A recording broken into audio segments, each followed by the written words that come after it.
Jimmy Akin's Mysterious World is brought to you by the Star Quest Production Network and is made possible by our many generous patrons. If you'd like to support the podcast, please visit sqpn.com/give. Happy New Year, everyone. You're listening to episode 398 of Jimmy Akin's Mysterious World, where we look at mysteries from the twin perspectives of faith and reason. In this episode, Jimmy will be answering listeners' weird questions for New Year's. I'm Dom Bettinelli, and joining me today is Jimmy Akin. Hey, Jimmy. Howdy, Dom. Folks, be sure to stick around to the end of the episode. We'll have your feedback on our recent episode on extraterrestrial sheep and more weird questions. But in the meantime, Jimmy, what topics are you going to be answering questions about today? Well, we're going to be looking at, does Genesis 1:26 show the Father speaking to the Son? Can psychopaths who feel no remorse be saved? What happened to the saints who rose at Christ's resurrection? Why does the Bible describe parents eating their own children? Who was Peter's wife, and did he get along with his mother-in-law? If aliens need saving, could Jesus hypothetically have two mothers? And can someone somehow be a Buddhist Catholic? Those are some interesting questions. Let's hear your answers. Yeah, that's the music. When you hear that music, it's time for some Jimmy Akin answering weird questions. And I guess I kind of know how he got to have this reputation of being the guy that will answer the weird questions. Partly, I think he got that reputation just from answering them. But he did also create a podcast called Jimmy Akin's Mysterious World. So there's that, too. But actually, if memory serves, we were doing weird question shows before I did Jimmy Akin's Mysterious World. Oh, really? Oh. I think so. Yeah. Did you just know when you came up with the idea of Jimmy Akin's Mysterious World? Did you just go, yeah, that's it. That's my, like, there must have been like different ideas thrown around or whatnot, and that one was, because it does seem like that exactly landed in your wheelhouse. Well, I knew it was something that I knew mysteries were things I was interested in. And so it just seemed natural to, let's do a show about them and try to relate them to the Christian faith. Oh. And now you're more than 300? Yes, almost 400. We've got 400 coming up early next year, maybe even in January. I'd have to check. And what's your percentage of regret on those? Are there any I wish I could go back and do that one? No? Well, no, there are ones that I wish I could go back and, improve. Oh, yeah. There's none I regret covering. The one that I've identified most as one that I'd like to improve is episode 3, which was on Bigfoot. And I had some bad data at the time, and that affected the episode. But I have done multiple. I've begun doing multiple new episodes on Bigfoot with better data. Oh, yeah, I see. All right, well, we'll go back to the questions. All the questions are in, and they are weird. And here's another. This one comes from CJ. I'm a Protestant listener of the Mysterious World podcast with Jimmy Akin and have benefited greatly from some of the information and knowledge from it. Yay. If healing can be obtained physically, does this damage the argument from miracles? Psychically. I beg your pardon. Okay, come on, Cyril. If healing can be obtained psychically, does this damage the argument from miracles for God's existence or for Christianity? One of the biggest evidences for Christianity has been the prevalence of miraculous healing throughout its history and the public healings performed by Jesus during his ministry.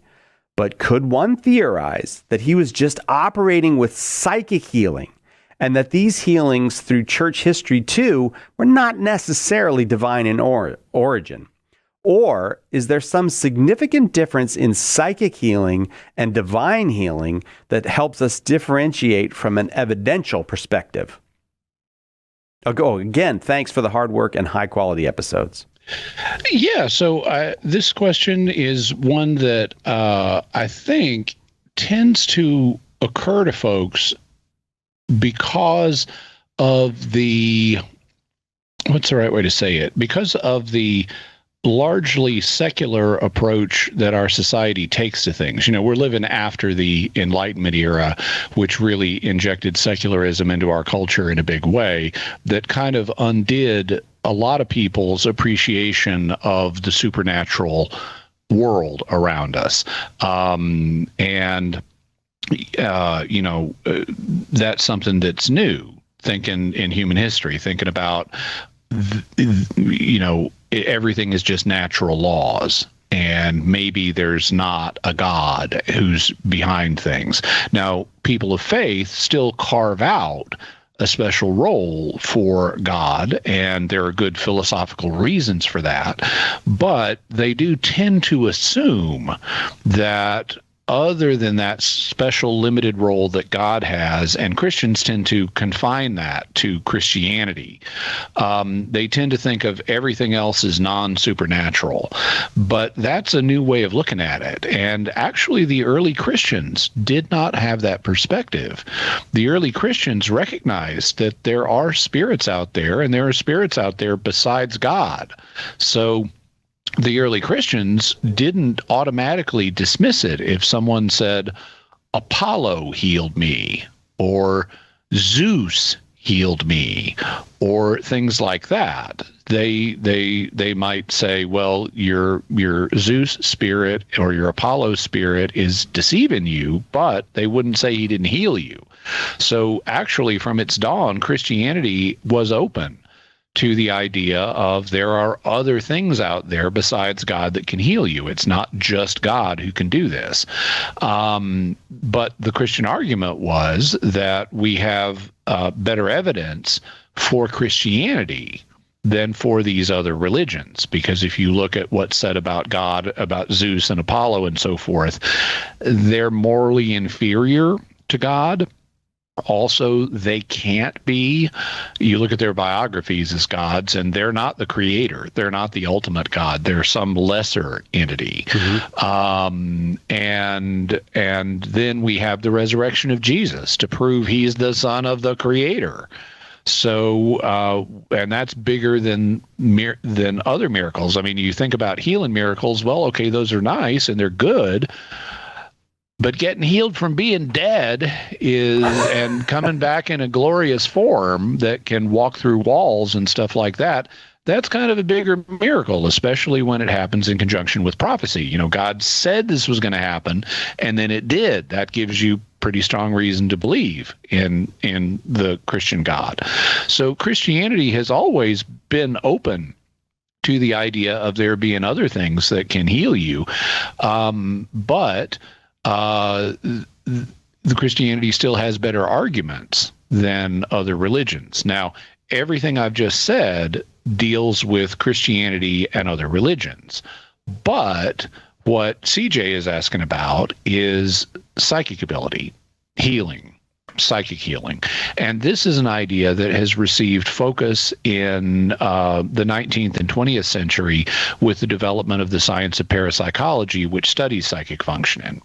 And there is evidence that parapsychologists have pointed to say humans may have inbuilt weak, but nevertheless real psychic abilities that function intermittently and could play a role in someone getting healed from something. Well, taking an early Christian perspective of God isn't the only thing that can heal you, Christians wouldn't have a problem with, early Christians wouldn't have a problem saying, okay, maybe there, in addition to Apollo and Zeus, maybe there's also some inbuilt human ability that healers have that could be used. So they wouldn't have a problem with the idea of could there be a psychic ability. They didn't have the concept of psychic abilities the way we do, but if you explained it to them, they would say, well, sure, that's possible.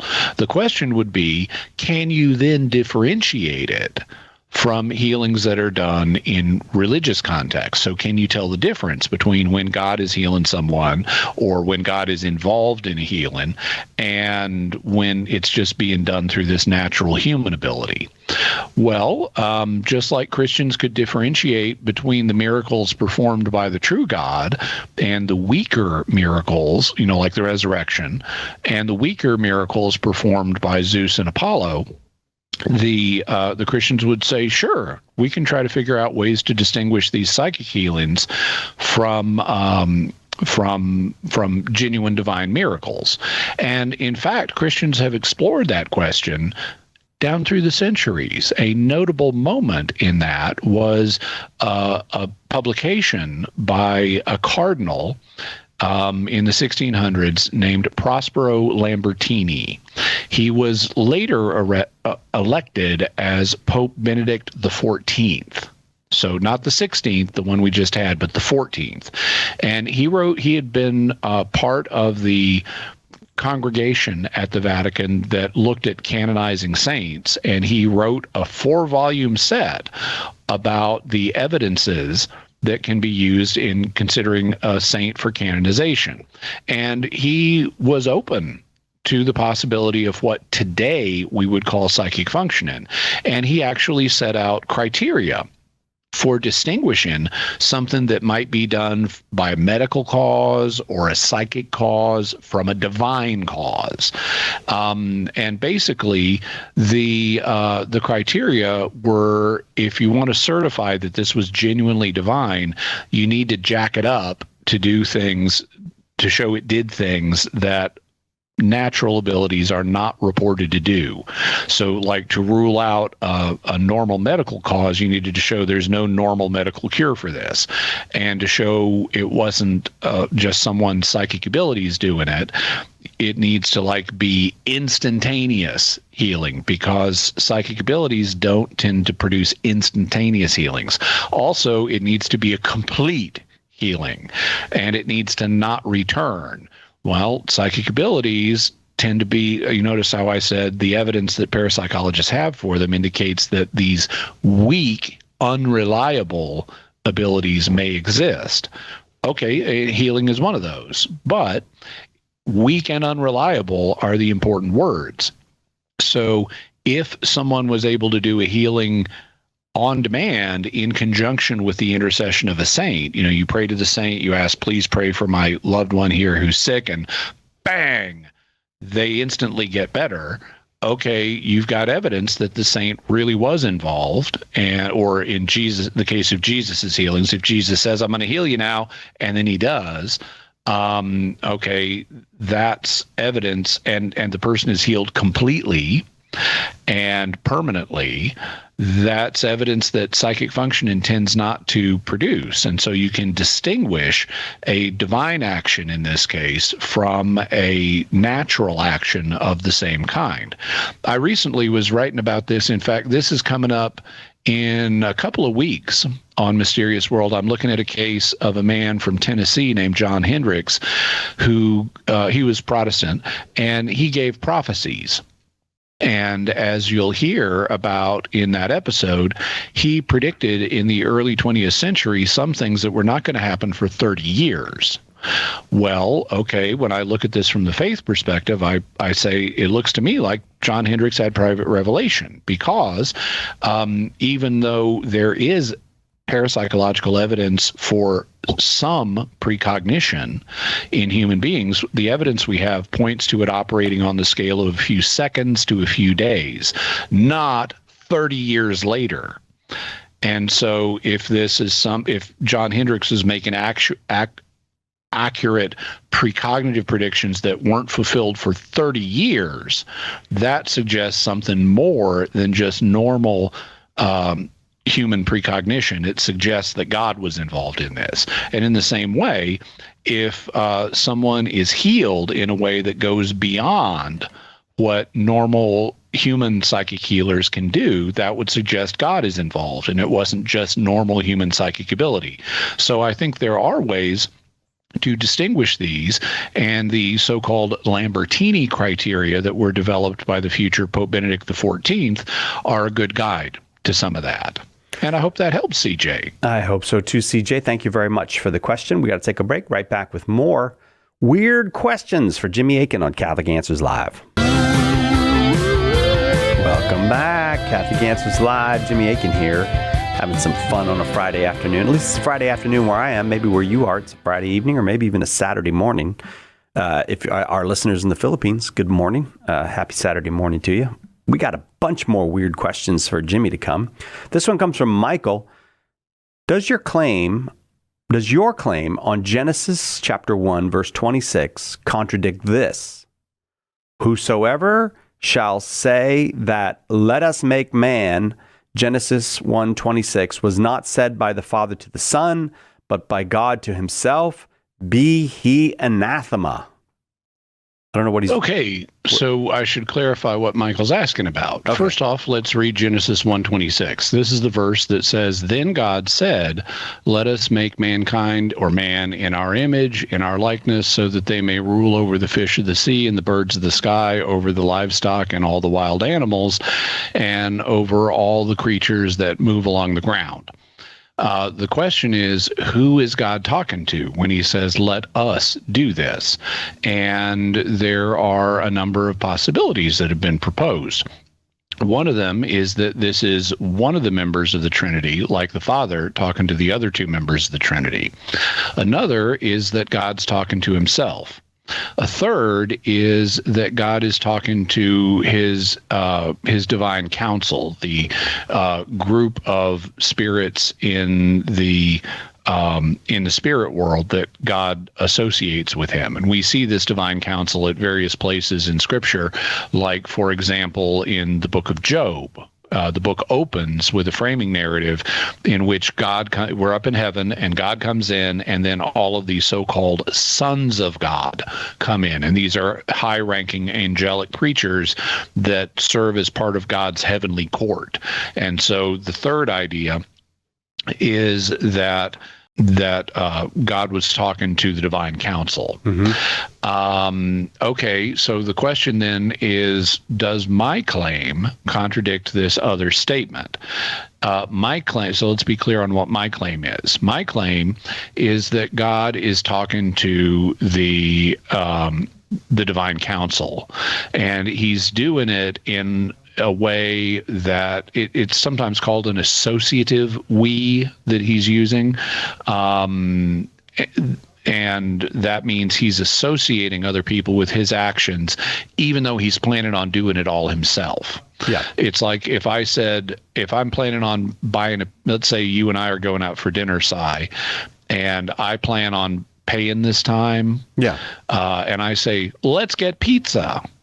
Well, okay, I'm associating you with my action of getting pizza, but I'm the one who's paying. I'm the one who's doing it. Right. But I'm associating you with my action. Okay. So the idea here, since Scripture describes, and Genesis 1 in particular, describes God as doing all this stuff, not the members of the divine council, God is using an associative we to say, let's make man in our image, but he's going to do all the work, which is exactly what Genesis goes on to indicate, that God does this work.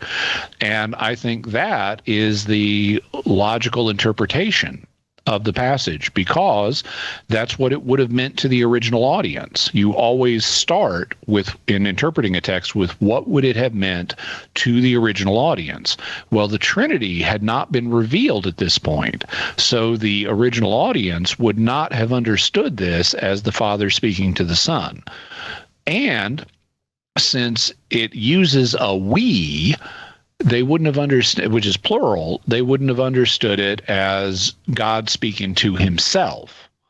You know, we don't even they have a royal we in English, like when Queen Victoria says, "We are not amused," and she means I am not amused. But the royal we does not exist in Hebrew.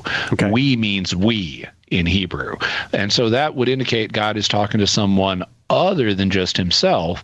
And the logical solution is, well, he's talking to the divine council that is associated with him in heaven, and he's associating them with his action, even though he's the one that goes on and performs the action, because it goes on to say, and the Lord made man, male and female, he made them, and so forth.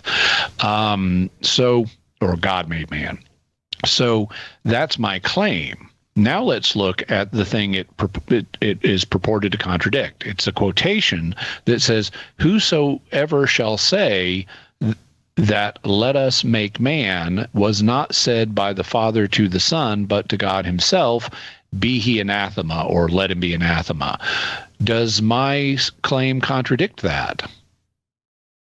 No, it doesn't. Right. Because what this is rejecting is that God was talking to himself. That's the alternative that's presented to the Father talking to the Son. If you say it's God talking to himself, well, I don't say it was God talking to himself. I say it was God talking to the divine council. So that's a matter that is not covered by this statement, and therefore what I say does not contradict it. But we can go further. Where does this quotation come from? Well, it's a canon that was adopted at the Council of Ariminum and Seleucia.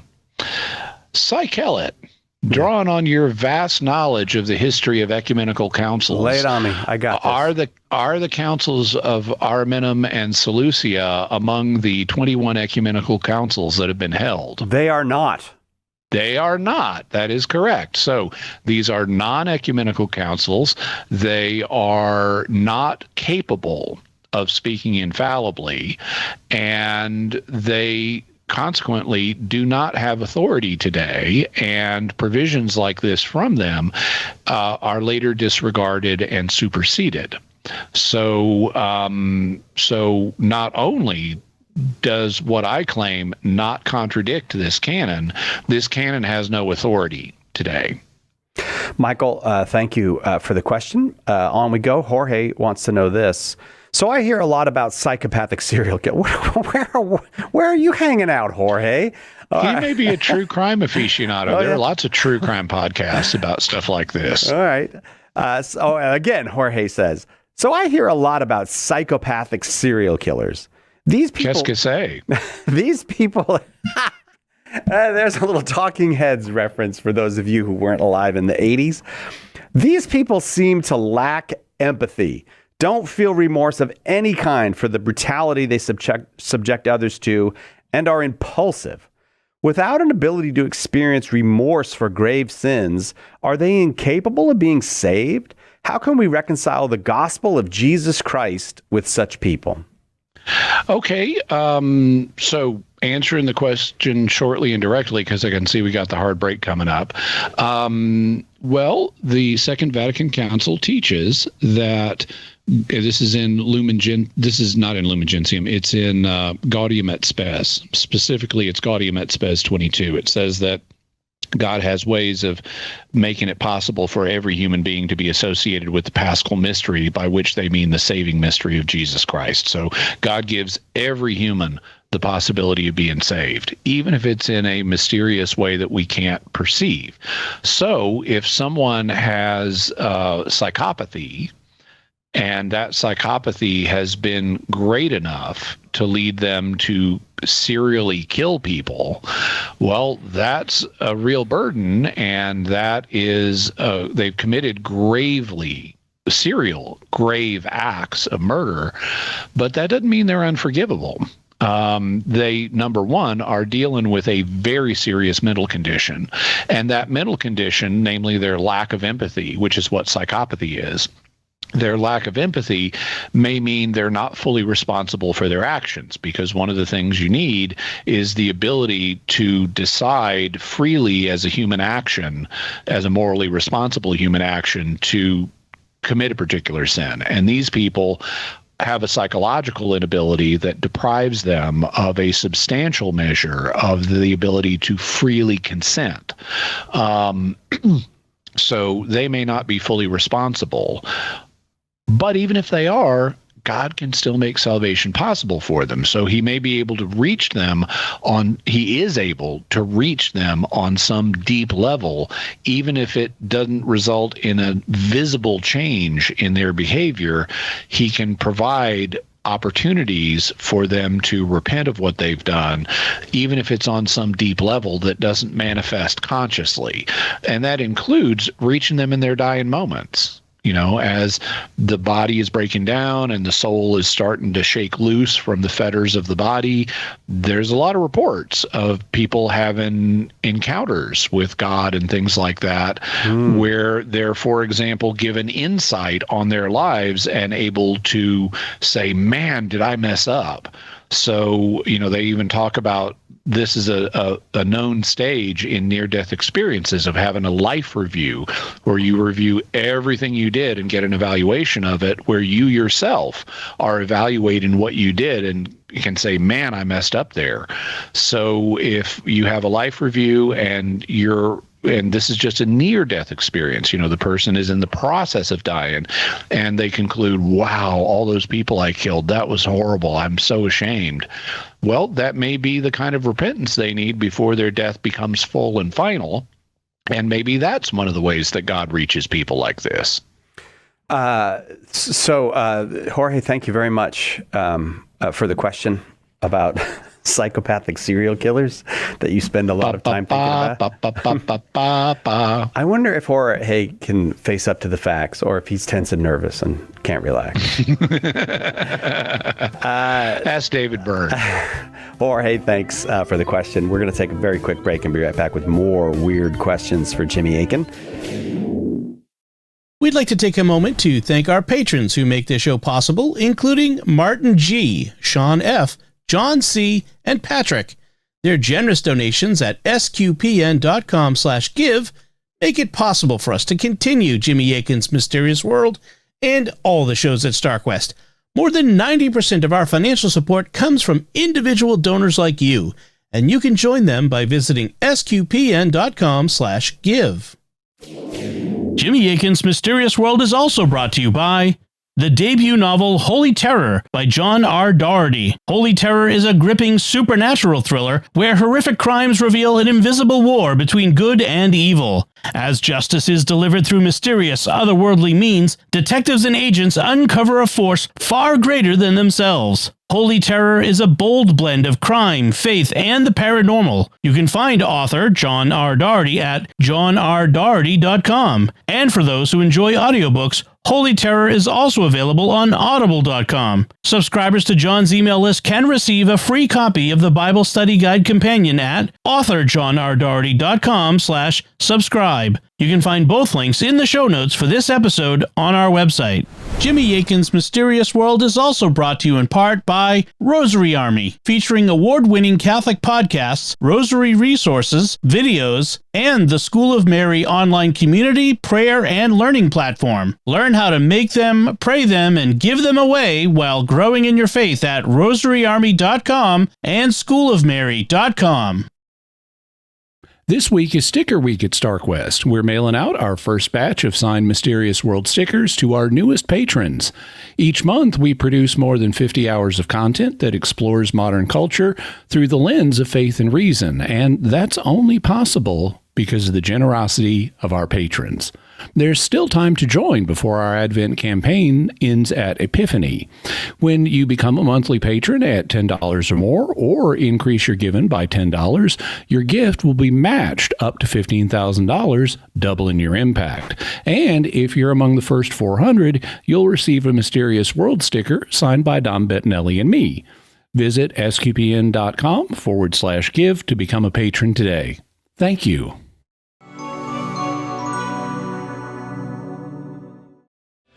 Welcome back. Catholic Answers Live. I'm Cy Kellett, your host. Jimmy Akin, our guest, and it's weird questions for Jimmy Akin. And then here's a question about probably one of the weirdest episodes in the Bible. So I'm glad that Tony got this one to us. Tony says, Matthew chapter 27, verses 52 to 53 says, tombs were opened, and the bodies of many saints who had fallen asleep were raised. And coming forth from their tombs after his resurrection, they entered the holy city and appeared to many. What did the church fathers say about this? What did they do in their second stint on earth? Did their tombstones have both dates of death, etc.? Well, I don't know how to answer etc., but I can answer the other parts. I get this question a lot, actually. And I understand why people are curious about it. Unfortunately, I can't provide super informative answers because we're just not told much about this. This is an event, for people who may not be aware, that's recorded in the Gospel of Matthew as occurring just after Jesus has died on the cross. And it's one of several events that Matthew reports of a startling or miraculous nature. So he says that the bodies of many saints, so that means more than one, and probably several more than one, holy or righteous people who had been buried in the Jerusalem area came back to life. And what did the church father? So let's deal with the questions. What did the church fathers say about these people?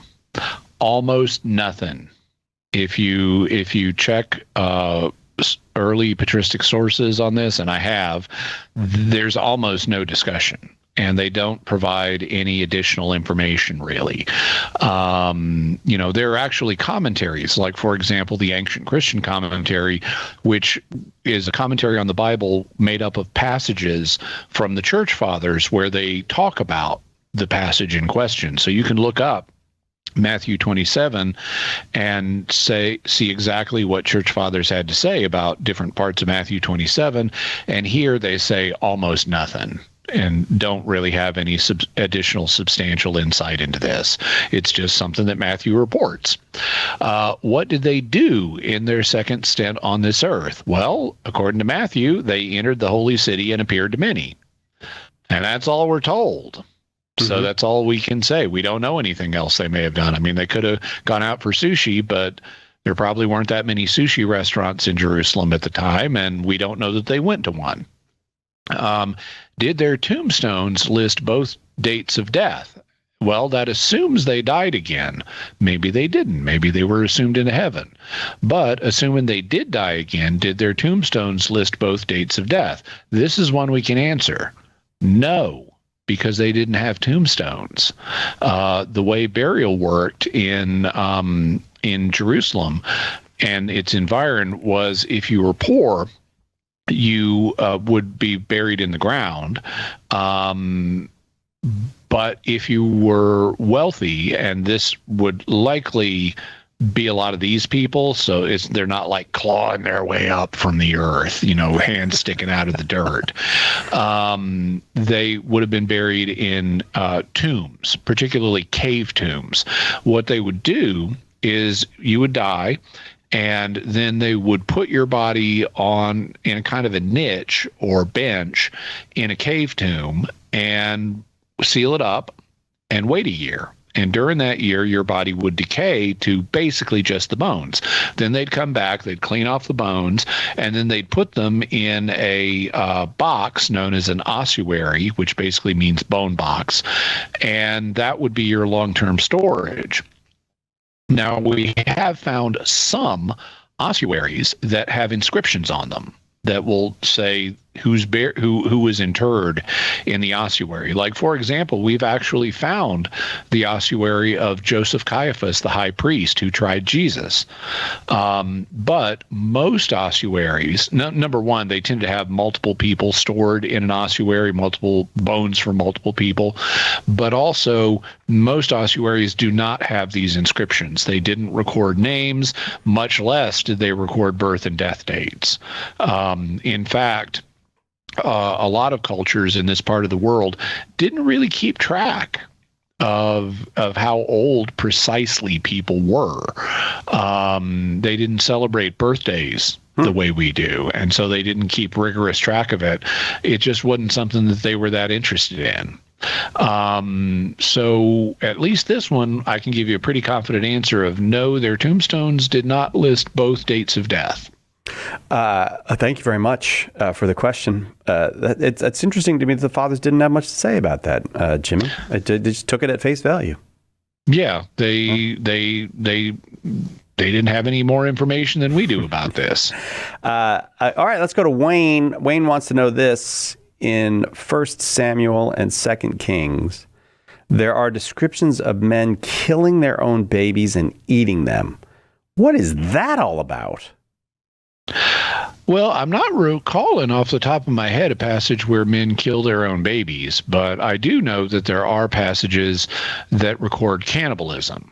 And cannibalism is a thing that can happen with humans. It is, and it's a tragic thing, but humans do resort sometimes to cannibalism in extreme circumstances. And so there were situations in the ancient world where a city would be besieged. Siege warfare is a tactic that is one where you basically surround a city and then starve the people out. Unless you can find another way into the city. This way, you don't get a lot of your troops killed trying to get into a walled city. You just surround the walled city and you wait for them to run out of food and get desperate, and then they're easier to beat. And you may try other things to break the siege, like, using trebuchets to throw rocks at them and knock holes in the walls of their city and stuff. But basically, siege warfare is you surround them and you wait them out, unless you can find another earlier way into the city. Well, when people are besieged, they start running out of food eventually. How long it takes for them to do that depends on how much food they have in store and how well they manage it. By the way, if you are ever in a siege situation, Psychelet, yes, and you have nice big grain stores, do not burn your own grain stores. That's what some of the Jewish rebels did in AD 70 when Jerusalem was besieged, and they had several different factions of rebels who were jockeying for control of the rebel movement, and they thought, if we burn our food supply, that'll inspire people to greater devotion, because it'll mean we can't just sit back and relax for months, and we'll be desperate enough, we'll fight harder. Well, this didn't work out so well for the Jerusalem rebels in AD 70. So just a pro tip. Important safety tip. Yeah. Don't burn your food supply. But at various points, people's food supplies would be exhausted and they would start getting hungry. And sometimes they would do desperate measures. Well, okay, who are the most vulnerable humans that you've got around? It's the babies. Human babies are more helpless than any other humans. And so in a desperate situation, they are the ones that hungry adults would pick on because they can't defend themselves. And so there have been situations where people have either the child has died for lack of food or they kill the child and then eat it. And this is absolutely horrible. But, people do horrible things, especially in extreme circumstances, and Scripture is simply being honest about that. Just like there have been other examples of people doing horrible things to children, including eating them in other periods of history. And all Scripture is doing is saying, well, the situation got so bad here that these people did that. And so that's what's up with that. That's what's up with that, Wayne. Thank you for the question. Deacon Brian wants to know this. Not necessarily weird, but mysterious. Who was Peter's wife? And did he get along with his mother-in-law? Smiley face emoji. Yeah, well, we don't know who Peter's wife was. We're never told her name in Scripture. I've seen some people argue, and this is a really bad argument, I've seen them argue that Peter was a widower since his mother-in-law is mentioned in the Gospels, but not his wife. However, that's really problematic because in 1 Corinthians, Paul talks about Peter and other disciples of Jesus traveling with women. And that the word woman can also be translated wife because they didn't have different words for woman and wife. It was the same word, just like man and husband were the same word. So that kind of complicates the old country song, if you want to translate it into Hebrew, of I forget, the lyric is something like, normally I'm your husband, but tonight I'm going to be your man. Well, it's the same word for man and husband in Hebrew and Aramaic and Greek, and it's the same word for woman and wife in Hebrew and Aramaic and Greek. And so some folks have said, Peter was traveling with a serving woman who would care for his needs, but was not his wife later. It's like, no, just stop it. He's got a mother-in-law. Paul later refers to him traveling with a woman. This is not some, female house servant that he's taken on the road with him. That of itself would be scandalous in the ancient world. If this wasn't his wife, it would be a scandal. So yeah, Peter was married. He had a wife. The evidence is that he traveled with his wife, but we don't know her name. or anything else about her other than that she was Jewish and either from Capernaum or from Bethsaida, which were the two towns on the northern shore of the Sea of Galilee that Peter was associated with. So that's about all we know about her. She was just an ordinary woman beyond that, as far as we can tell. We do have some indication that they may have had a daughter. Because there are some early church fathers who talk about Peter having a daughter. And sometimes they even give a name for Peter's daughter, but it's just like a feminine form of Peter. And that's improbable to my mind. Peter was the father's nickname.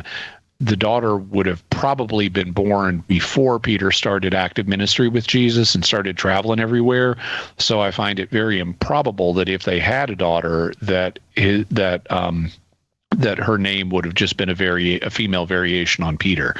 In terms of, did Peter get along with his mother-in-law? Well, so far as we know, she was living with him. That's reported in the Gospels. She was sick and in his house, and Jesus healed her and then started serving them. So other than once the sickness is removed, this sounds like a pretty functional family relationship. That doesn't mean they always got along. They likely didn't, because humans don't always get along. But that's what little we know about Peter's wife and mother-in-law. Thanks, Deacon Brian. Got to take a break. Right back with more weird questions for Jimmy Akin on Catholic Answers Live. Welcome back. Catholic Answers Live. Jimmy Akin, our guest, and lots of weird questions for Jimmy. This one comes from Mark. If there was an intelligent species on another planet, and if that intelligent life experienced a fall and was in need of a savior, and if God chose the same method of saving that species he did on Earth by sending Jesus, would Jesus then have two mothers, Mary and another woman God chose on the other planet? Okay, so I'll answer this, but first I need to point out a few things. Number one, I'm being asked this question. I'm not volunteering an opinion without being asked. Second, the question presupposes a ton of stuff. Notice all the ifs here. Yeah. If there was an intelligent species, if this form of life experienced a fall, and if God chose to save them by sending Jesus, would this mean Jesus has two mothers? We got multiple ifs here. So I am not saying that there are intelligent species. I am not saying that these, if they do exist, that these species have experienced a fall. I am not saying that if they experienced a fall, God chose to save them by sending Jesus to them. These are all being presupposed by the questioner. The reason I point this out is because whenever I answer questions of this form, and I have answered this question before, people just seem to forget all the details, and they trumpet it as, Jimmy Akin says there are multiple Marys in the universe. That is not what I said remotely. So if there is intelligent alien life, and if it's fallen, and if God chooses to redeem that alien life by sending Jesus to incarnate in their race, as opposed, for example, to just letting our version of Jesus redeem them as well as us, since his sacrifice was of infinite value here on earth. But if God chose to have Jesus appear incarnate on their planet and redeem them in a parallel way to what he did here, would that mean he has two mothers? Well, it depends on how strong the parallel is. Among other things, it depends on the biology of the alien race. Do they have mothers? Maybe sexual distinction never even developed on their planet. Here on Earth, life began with unisex organisms. That's what microbes tend to be. They don't have sex. They reproduce by mitosis rather than by sexual congress. And so we've got non-sexual organisms here on Earth. Maybe these aliens are non-sexual, in which case Jesus's incarnation might have a parent, but not a mother. Or Maybe they've got multiple sexes beyond the two that we have, in which case Jesus might have something other than a mother. Or maybe God chose to just have him incarnate with no parent. He just materialized a body for Jesus. That's also possible. Well, okay, all of those are possibilities, but an additional possibility is if God wanted to make the parallel to what he did with us really close, well, then he could have picked a female of that species and had Jesus incarnate through that female, in which case Jesus would have two mothers. But that's up to God. That's not up to me. So do not go saying, Jimmy Akin says there are multiple Marys, because Jimmy Akin does not say that. Jimmy Akin is only pointing out what God's omnipotence is capable of doing. God can actualize any state of affairs by his omnipotence that does not contain a logical contradiction. God has lots of stuff in the universe he hasn't told us about, and one of those things is whether alien life exists. So if there is alien life, and if it needs a redeemer, and if God chooses to redeem them in the same way he redeemed us, and if he decided to do that with a very close parallel, well, then it's possible, meaning God could do this by his omnipotence, but I'm not claiming that any of this has happened because it involves multiple hypotheticals that I don't know have been actualized. So what you're saying, no, I'm not, I'm not going to do that. Thanks. That was Mark. Yeah, that was Mark. Mark, thank you very much for that question. This one comes from Laura. Hello, Jimmy. I work with students of all ages, but usually those in their teens and 20s who are underprepared for college, and I am currently researching tools to help them overcome that inner feeling of not being good enough, which causes so many students to drop a class or even drop out of college. In my research, I've come across a lot of discussion about self-compassion and mindfulness, which comes from Buddhist philosophy, or at least the Western version of Buddhist philosophy. It seems to me that these ideas might be very helpful to students or anyone wanting to improve themselves, but I wonder how they fit in with the Christian tradition. Are there any pratfalls I should be looking for? Thanks so much. In other words, or to be more weird, can someone be a Buddhist Catholic or a Catholic Buddhist? Well, let's deal with the last part of the question first. In the proper sense, one cannot be a Buddhist Catholic or a Buddhist Christian. Buddhism and Christianity are two different religions. They have fundamentally conflicting teachings. So you kind of got to make your choice. Are you going to be a Buddhist? Are you going to be a Christian? Or are you going to be something else? Having said that, can Christians, including Catholics, learn things from Buddhist sources? Well, sure. Christians can learn things from any source. This is something that has been part of Christianity all the way from the beginning, where Christians would recognize elements of truth in other cultures that had different religious beliefs, and they could adopt those. This is something the church fathers talk about. For example, they'll talk about how Greek philosophers have mistaken religious ideas, but that doesn't mean that Greek philosophy is wrong from front to back. There are elements of truth in it that Christianity can appropriate and strip of the mistaken religious ideas and then use in the service of Christian philosophy. This is, for example, one of the big things that was done by medieval doctors of the church, like St. Albert the Great and St. Thomas Aquinas. So in principle, you could look at ideas that a Buddhist culture has and say, okay, what here is good, what here is bad, and we could use the good concepts in Christianity. In doing that, though, I would say we need to be careful, and number one, that we really strip these of their Buddhist associations, because there's nothing distinctively Buddhist about having compassion for yourself or practicing mindfulness. I mean, Christians meditate. In fact, there's a whole instruction from the Congregation for the Doctrine of the Faith from the 1970s on the Christian practice of meditation. So I would say if you're working with these students, if you feel they need to develop compassion for themselves, well, promote that, but don't say this is Buddhist. Or if you think practicing some form of mindfulness would help them, well, teach them that, but don't say this is Buddhist.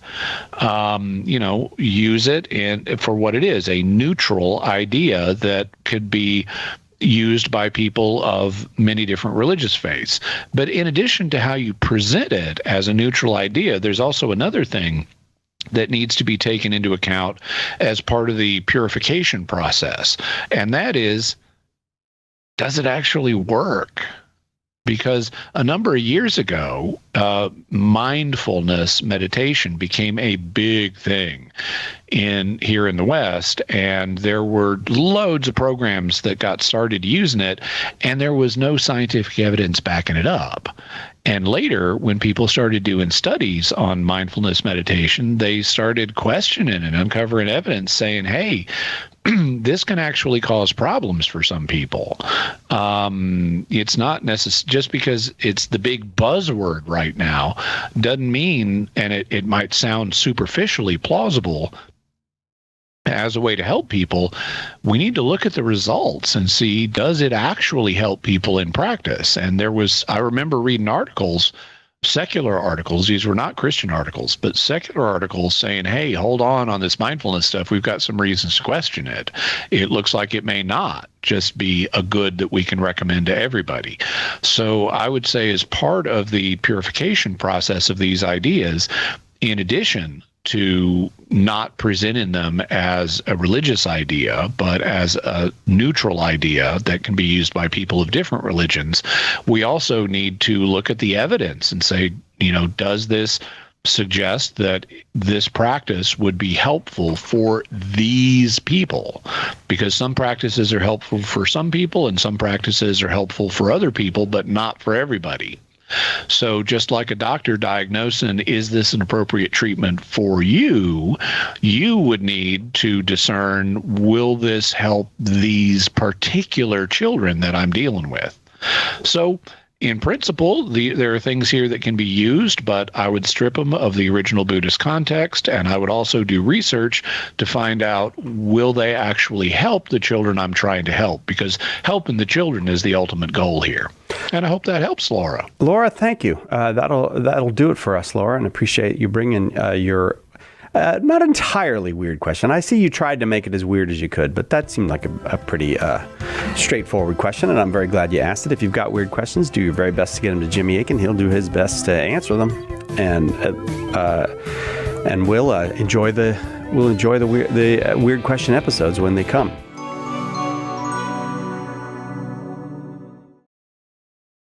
So those were some interesting questions and great answers. Now it's time we turn to our mysterious feedback brought to us by our feedback coordinator, Rob Leonardi, and this feedback comes from episode 389, Extraterrestrial Sheep and More Weird Questions. The first one comes from Ben H. on our Discord community. He writes, there's a really interesting reflection hidden in there. When Jesus was walking among us, what did he dream about when he was sleeping?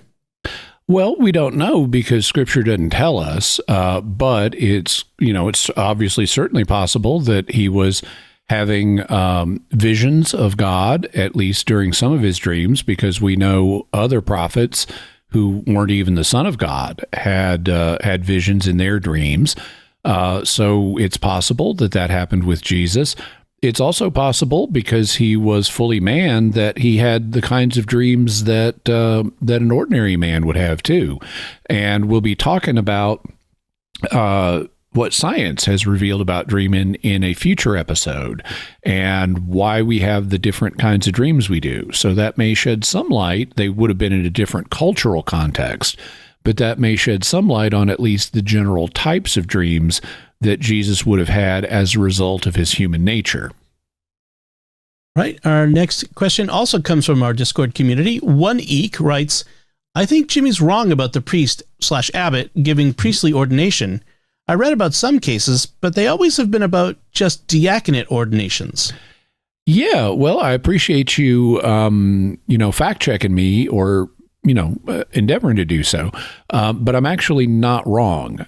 There were abbots who were allowed to not only ordain people to the diaconate, but also to the priesthood as well. If you want a place you can read about that, check out Ludwig Ott's book, Fundamentals of Catholic Dogma. And he lists multiple instances of this being permitted by the Pope, including some situations that went on for a long time. Then Father Jeff Horton, also on our Discord community, writes, I'm a little surprised that Jimmy didn't mention Grigio, the dog who protected Don Bosco, when discussing a dog as a guardian angel. Yeah, well, I'm familiar in basic terms with that story. As I've said, hagiology rather than hagiography, i.e., the doctrine about saints rather than the biographies of saints, is more my specialty. So I need to do specific hagiographical research to talk about incidents from saints' lives typically. And so I may do more research into that story and talk about it more in the future. Then OB Poet on YouTube writes, I thought that one new teaching of Vatican II had to do with how bishops are the fulfillment of the sacrament of holy orders compared to priests. Lumen Gentium 20 states, therefore, the Sacred Council teaches that bishops, by divine institution, have succeeded to the place of the apostles as shepherds of the church, and he who hears them hears Christ, and he who rejects them rejects Christ and him who sent Christ. More than just different assignments, their sacramental nature is distinguished from that of priests. So the passage you quote about bishops, by divine institution seceding to the place of the apostles, that doesn't settle the question of, are they fundamentally a special type of priest? There is a passage in Vatican II that seeks to advance that question and advance it in terms of doctrinal development. And it does teach that bishops have the fullness of the sacrament of orders, but I know this passage is subject to more than one possible interpretation. And I know theologians who are very conservative, who are of the opinion that they're still fundamentally the same and have fundamentally the same abilities, even if bishops in particular do have something that priests don't. And I don't want to try to go further in trying to explain their position, but I know of harmonistic readings that attempt to read what Vatican II said about bishops in light of previous magisterium and previous theological opinion on this subject. So there's more than one interpretation. Okay. Thank you, everyone, for your feedback. And now it's time to hear from you. What are your theories about the topics we covered in the weird questions that Jimmy answered today? Let us know by visiting sqpn.com or the Jimmy Akin's Mysterious World Facebook page, sending us an email to feedback@mysterious.fm, sending a tweet to @MYS_world, visiting the StarQuest Discord community at sqpn.com/discord, or calling our mysterious feedback line at 619-738-4515. That's 619-738-4515. And special thanks to Oasis Studio 7 for the video and animation work in this episode. You can go to my YouTube channel and check it out. My YouTube channel is youtube.com/Jimmy Akin, where I have bunches and bunches of videos, not just Mysterious World, but all kinds of different things to help you out and entertain and educate. And you can help me when you go there by liking the videos, commenting on them, sharing them with others, and also subscribing. We're trying to get up to 200,000 subscribers now. And so please do subscribe and hit the bell notification so you always get notified whenever I have one of these mini new videos coming out for you.